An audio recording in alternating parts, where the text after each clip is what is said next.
Hey, what is up, YouTube?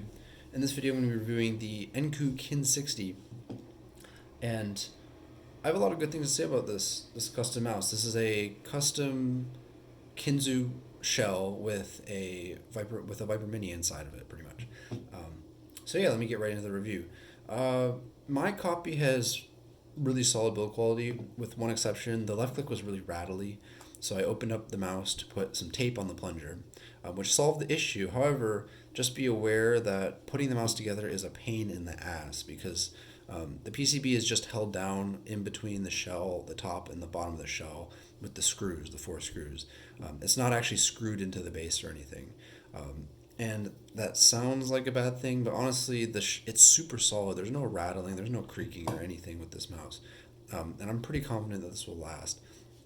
However, do keep that in mind.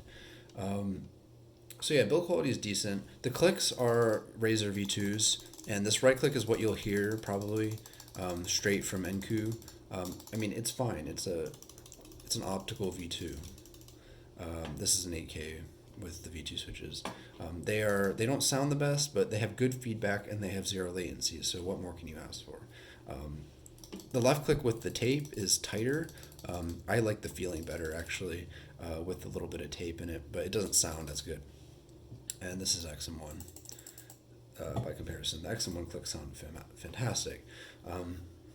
But yeah, so RGB works. There are no side buttons, unfortunately, and you got the working DPI button.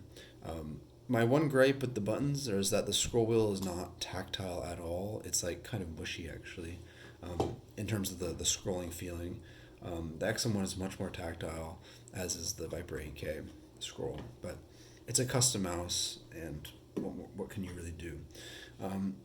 The feet are really good. They glide really well, and I would recommend getting it if you're if you are a diehard Kinzu fan and you are really going to use this mouse. I recommend getting the extra sets of feet because I mean you can't purchase these anywhere else. Sorry.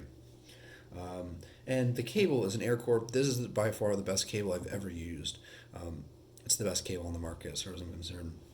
Big props to Enncoo for using that on the Kin60. And last but not least, the sensor.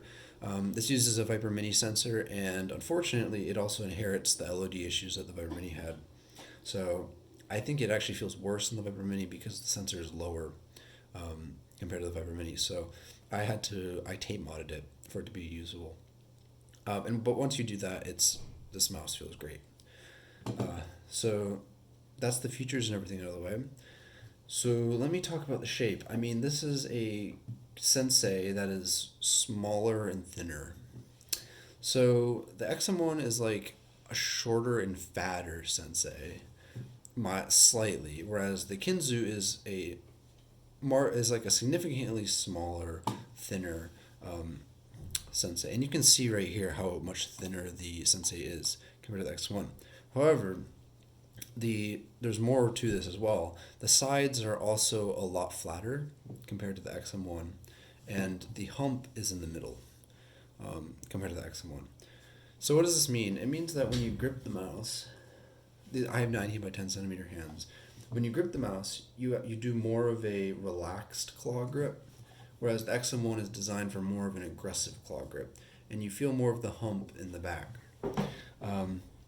I actually really do like this shape. One thing to note is that the M40 Extra M42 feels very similar to this mouse, and I'll get into that in a moment. But the shape on the Kinzu is legendary, and if you are a diehard Kinzu fan, I mean, this is it. This is your end game. Would I recommend this mouse to somebody who is looking for this kind of form factor, like the small Sensei shape? Not really.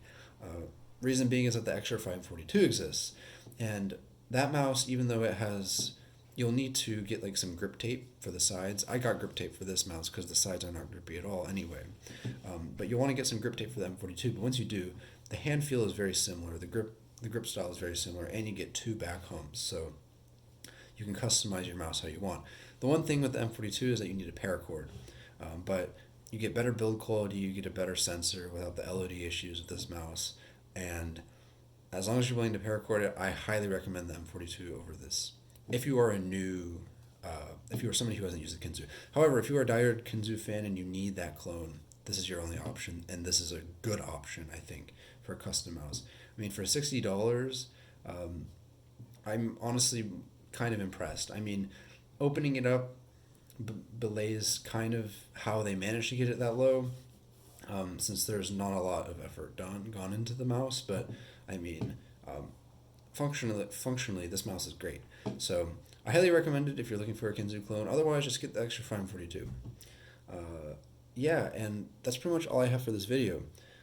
If you have any questions, if you want any comparisons, just feel free to leave a comment, and see you in the next.